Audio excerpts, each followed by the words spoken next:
नमस्कार, जिंदगी मिलेगी दोबारा या खास कार्यक्रमात आपलं स्वागत. मी अमोल जोशी.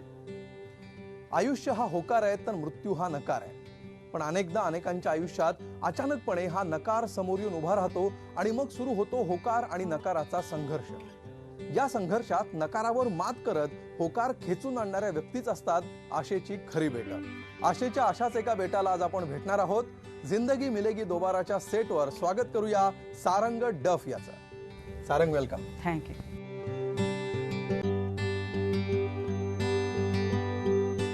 थॅलेसेमिया मेजर नावाचा हा आजार केवळ 13 महिन्यांचा असताना सारंगच्या आयुष्यात आला आणि 13 महिन्यांपासून तो आत्ता आपल्याला भेटीला आलेला सारंग असा एक प्रवास जाणून घेण्यासाठी आजच्या पुढच्या अर्ध्या तासामध्ये आपण गप्पा मारणार आहोत सारंगशी. सारंग, 13व्या महिन्यामध्ये काय झालं हे तुला साहजिकच आठवत नसणार. मात्र त्यानंतर दर 20 दिवसांनी तुझं रक्त बदलावं लागायचं. या सगळ्या ह्याच्यात तू 10वीला बोर्डात आलास, त्यानंतर तू 12वी झालीस, मग इंजिनिअरिंग किंवा मेडिकलला न जाता तू BSc ला घेतलास आणि आता तू MSc ची परीक्षा दिलेली आहेस. तुला कुठपासून आठवतंय या आजाराविषयी? कुठून सुरुवात होते तुझ्या स्मृतीची म्हणाल तर असा थॅलेसेमिया असा आहे की आपल्या आई वडिलांना दोघांनाही थोडा प्रमाणात असला तर आपल्याला एक मेजर पार्ट होऊन बसतो. तसाच एक झालेला आहे माझ्यासोबत. नंतर लहानपणापासूनच दर 15 ते 17 दिवसानंतर तुम्ही माझ्या प्रॉपर जे गाव आहे हिंगणघाट, तिथनं नागपूरला हिंगणघाटला बरोबर डॉक्टर्सची सोय नव्हती तर नागपूरला जायचं. तिथे डॉक्टर बोधनकरकडे दर 15 दिवसानंतर 17 दिवसानंतर 2 बॉटल्स ब्लडच्या ट्रान्सफ्युजन व्हायचं. त्याच्यातच म्हणजे पूर्ण पहिलेपासून म्हणजे लहानपणापासून तर माझ्या 10वी 12वीच्या स्मृती पूर्ण दर 15 दिवसानंतरच्या 1-2 दिवस ठरलेले त्याच्यात जायचे. तसंच करत नंतर मोठे होत करत भरपूर त्रास व्हायचा. जेव्हा तुम्हाला वेन्स IV लागत नाही त्या याच्या ब्लड ट्रान्सफ्युजन होत असताना रात्रभर कधी ब्लड चालायचं. मम्मी पप्पा दोघे रात्रभर जागायचे ते एक ड्रॉप काउंट करत तसंच एक पूर्ण लहानपण. नंतर पूर्ण कॉलेज, आता कॉलेज लाईफमध्ये तर तसं काही नाही, परंतु 10वीपर्यंत 10वीच्या बोर्डापर्यंत भरपूर त्रास झाले. तर ब्लड ट्रान्सफ्युजनचाही त्रास असो किंवा म्हणजे IV लावायच्या त्याचा त्रास, पुन्हा बाकी इंजेक्शन्स वगैरे, ते तर मेडिसिन्स तर कंटिन्यू असा चालू राहायच्या. सर्वसामान्य मुलं जी त्यावेळी शाळेत होती, तुझ्या वर्गात होती किंवा तुझ्या आजूबाजूचे मित्र होते, त्यांच्यासाठी तुझं लाईफ कसं असायचं?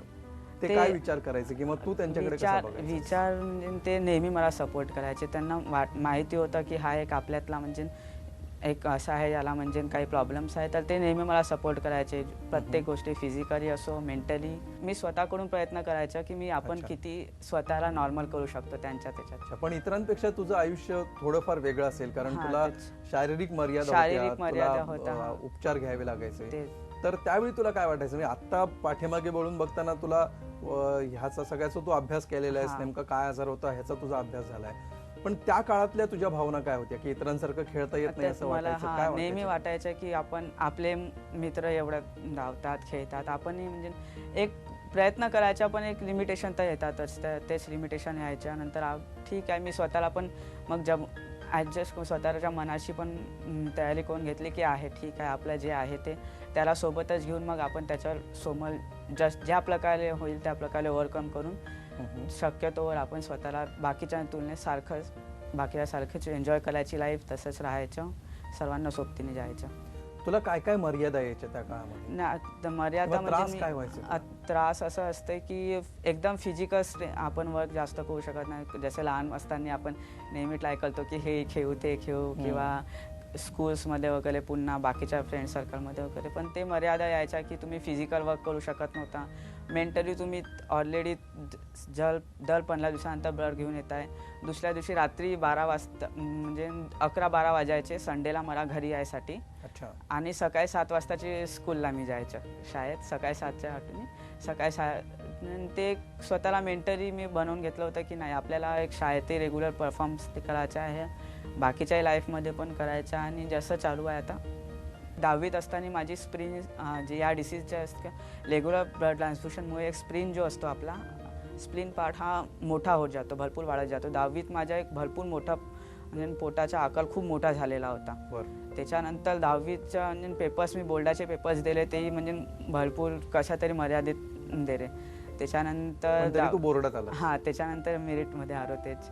म्हणजे पोटावर अक्षरशः पोटांच्या आधार घेऊन मी लिहायचो त्या टाईपच्या. हां, हे पोटावर अशी उत्तरपत्रिका लिहायचं म्हणजे ते खूप मोठं झालं होतं. तशातच बोर्ड जशी बोर्डची एक्झाम झाली त्याच्यानंतर मी 15 ते 20 दिवसातच माझं ऑपरेशन झालं होतं.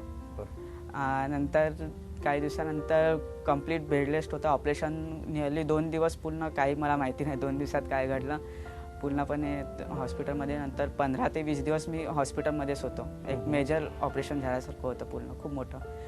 त्याच्यानंतर एक असा प्रकार झाला होता की नंतर बोर्डाचा निकाल लागला होता. मला अपेक्षित नव्हतं की डॉक्टर्सने म्हटलं होतं की तू 15 ते 20 दिवस बिलकुल बेडच्या खाली पण उतरायचं नाही, काय नाही. नंतर जेव्हा चेक केलं ऑनलाईन रिझल्ट की बस मला 90+ मिळाले आहे, 92% मिळाले आहे. मला असा आनंद झाला की मी अक्षरशः बेडवरून उठून बसलो आणि नाचायला लागलो होतो. त्याच्यानंतर मग तेव्हा मला खूप त्रास झाला होता. म्हणजे जस्ट 10 ते 15 दिवस पहिले झालं होतं ऑपरेशन आणि मी नाचायला लागलो. मला एकदम सरप्रायझिंगली होतं की मला माहिती होतं की मी माझे पेपर्स कोणत्या ह्याच्यात दिले होते. म्हणजे स्वतःची मानसिक स्थिती काय असते तेव्हा, आणि पुन्हा तुम्ही स्टेबल व्हायला पण भरपूर वेळ लागला होता. तेव्हा त्रास व्हायचा, पोटाचा खूप भरपूर त्रास व्हायचा, पोट दुखायचं, डोकं वगैरे म्हणजे चक्कर येणं वगैरे ते रेग्युलरली राहायचं.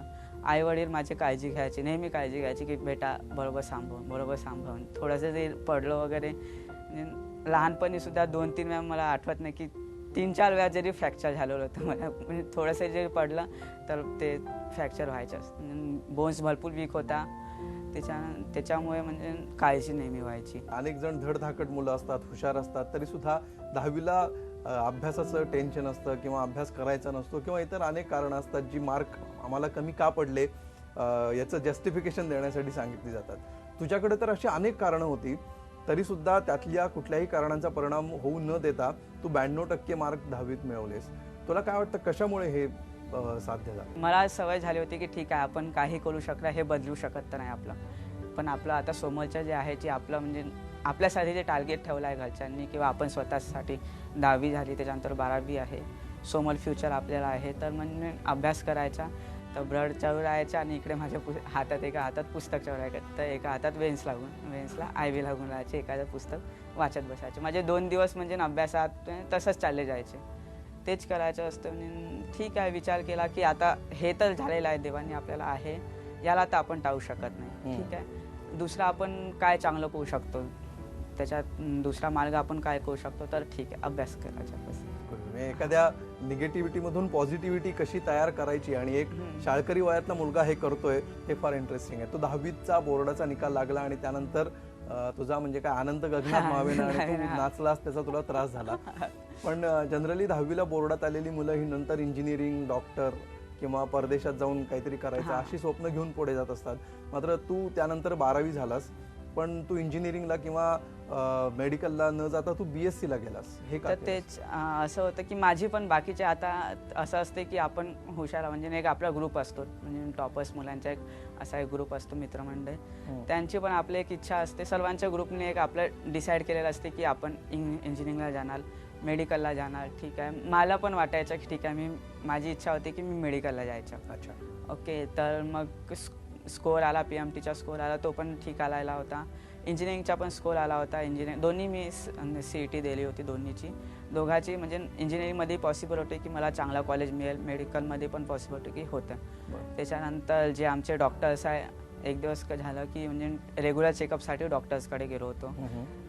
तर डॉक्टर्स म्हणे की बघ आपल्या एक लिमिटेशन्स आहे, हे तर आपल्याला माहीत आहे, तुलाही माहीत आहे, मला माहीत आहे. तर एक जर तू मेडिकलला गेला तर तिथे म्हणजे तुला एक इन्फेक्शन्स वगैरे असतात की त्या टाईपचं काही होऊ शकते म्हणे की म्हणजे आपली लिमिटेशनच्या बाहेर नाही करायचं. तर ठीक आहे म्हटलं. मग मी निवडला की आपल्या BSc ला जायचं, तिथे सायन्समध्ये करायचं आणि मग समोर आपल्या सायन्स मध्ये पण भरपूर फ्युचर स्कोप आहे. म्हणजे तुम्ही MSc करा, रिसर्च फील्डमध्ये चांगलं वर्क करू शकता. तर मी ते डिसाईड केलं की ठीक आहे, ह्या 2 तर आपल्याला बंद झाल्यात, तर याचा विचार सोडून द्यायचा आता.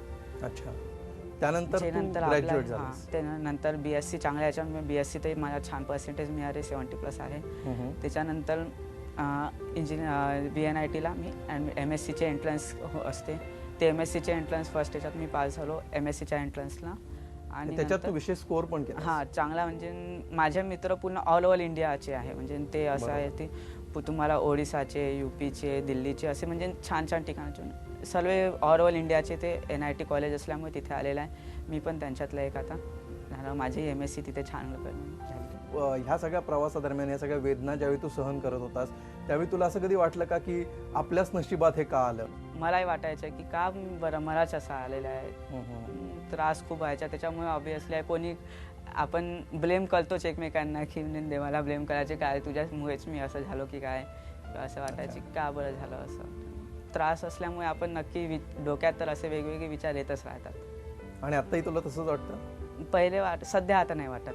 म्हणजे गेल्या 2-3 वर्षात असं वाटतं की ठीक आहे माझं म्हणजे आयुष्य जे होतं ते एक म्हणजे बॅड पॅच असल्यासारखा झाला. तो एक काळ निघून गेला. आता मला चांगलं करायचं आहे. आता मला काही त्रास नाही.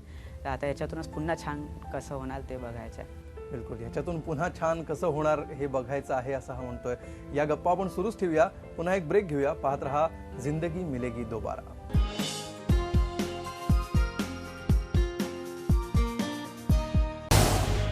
झी 24 तास रहा एक पाऊल पुढे.